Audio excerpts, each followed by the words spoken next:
Touch 2024. This is a romantic drama, and when I was deciding what film to stream next yesterday, I noticed that this was an Icelandic film, or at least partly Icelandic, partly Japanese, and partly English in terms of language. It's 2 hours in length, so that almost put me off seeing it. One of the complications is language, the subtitles. When it's multiple languages, I usually use the subtitles for English, but that appears in front of the subtitles in the other languages. So I was having to keep toggling between the languages, which means that it slows down the process of watching the film. Unfortunately, they put all the subtitles in the same place on the screen. If they put them on a different place, it would be a lot easier. So that's really annoying because I kept having to swap over. So it was 2 hours, 116.5 minutes on the streaming service, but it took me about at least 2.5 hours to watch because of stopping, switching off the subtitles, switching them back on every time the language changed. Still, it was a really worthwhile film to watch. I thought it was amazing. It's directed by Baltasar Komikor.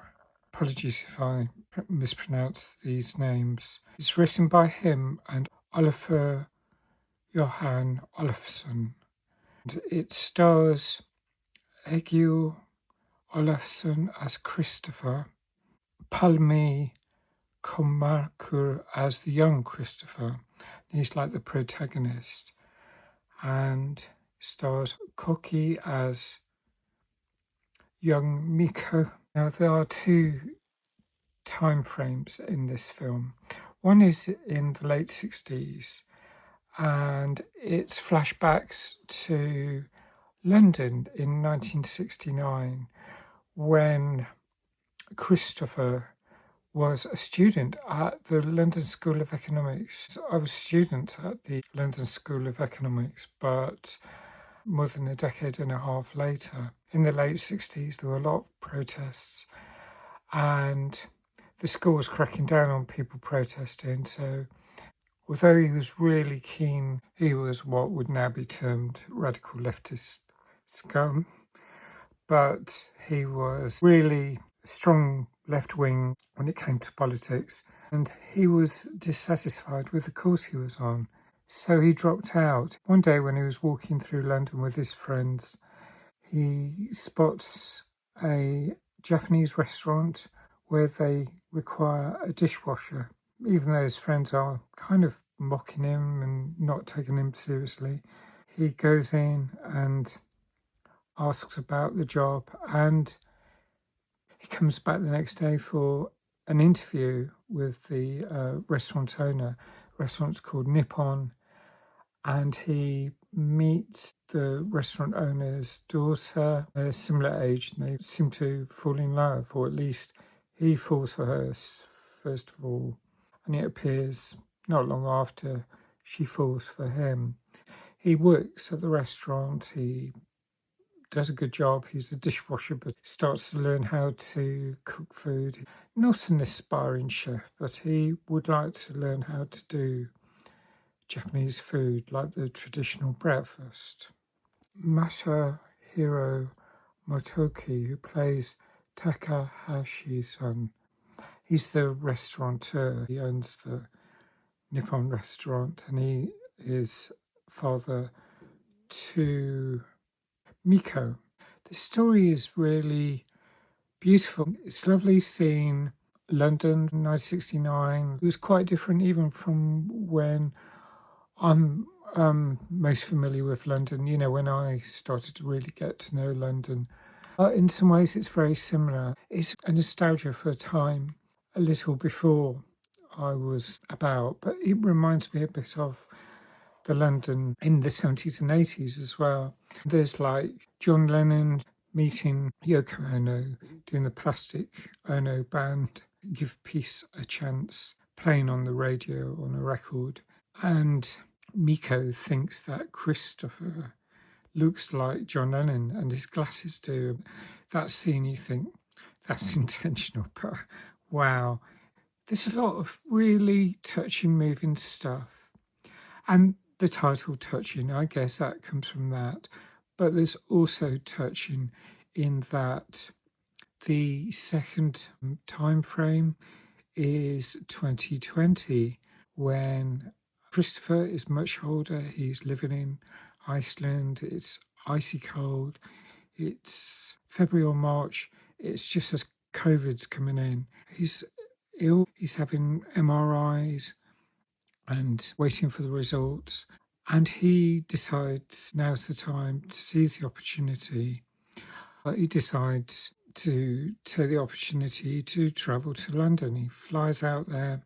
He's got a daughter, and there's a picture of her, and he apologises to the picture as he walks out and catches a flight to London and retraces some of the places he knew 50 years earlier or 51 years earlier. Yeah, it's just beautiful. But there's the whole backdrop of COVID. And wow, that is a time all of us, most of us remember really well. The forewarning that lockdowns might be coming, and they certainly do. Even when Christopher checks into a hotel in London, he's warned that by the next day there may be a lockdown imposed. So this is it's about the 16th, 17th of March, because businesses were starting to close then and people were being encouraged to work at home. And also it's after this that the 20th of March is mentioned, simply because that's his daughter's birthday. So I think that's not the complete lockdown. He travels around London. He's trying to investigate to find out where Miko went. She was living in South London. There's a lot of flashback scenes to that time. He's trying to find out, whilst everything's closing down, he traces someone.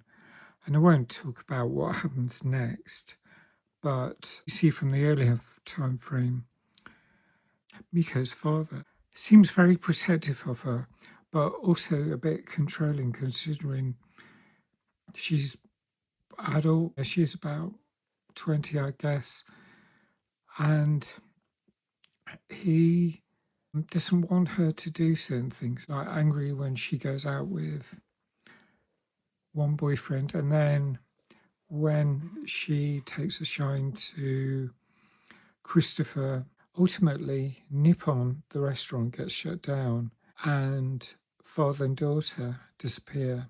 Now, in 2020, as everything's closing down, Christopher gets some help from the hotel. There is something of a breakthrough, I'll just say that. So he's got to see if he can find out what's happened to her. And I think it's just a wonderful film, really beautiful. And I liked every part of it. I felt that even though it's pretty long and it was annoying having to switch on and off the subtitle, I find it easier to follow English closed captions or subtitles. It just helps me concentrate better. But it was really a really beautiful film.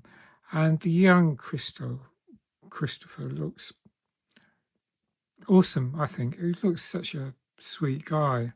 She's lovely. So I think, what a lovely couple they were. And then there's is this going to be heartbreaking? What's going to happen? Well, I won't say what happens. You can imagine just going out, just as COVID is spreading, but people were caught out on holiday. It's just that he seems intentional on doing it. He doesn't care that everything's shutting down around him. And there are scenes in Japan, and I found that really interesting, that in Japan there was no lockdown. So I looked it up. I knew some countries didn't have lockdowns, or there was such a wide variation. Some states Japan didn't lock down, Sweden, South Korea. And for different reasons, they managed COVID better, perhaps more careful with what was called social distancing, all the protective measures, face covering, all those sorts of things. Culturally, and dealing with the original SARS in the early noughties. There's a lot of complications, but considering some other countries had really long, repeated lockdowns, there's a poignant backstory. There's the dealing with certain stigma, which I won't go into, but there was really a lot going on. And I just loved it. I just thought it was such an awesome film. And I'm going to score it. I'm going to give this 9.5, which is one of the highest scores I give films. Loved it, really loved it. It is a really good all-round film. Let me know what you think if you've seen it. Thanks for watching. Please like if you like this review. Thanks if you subscribe. And I hope to see you again soon. Bye for now.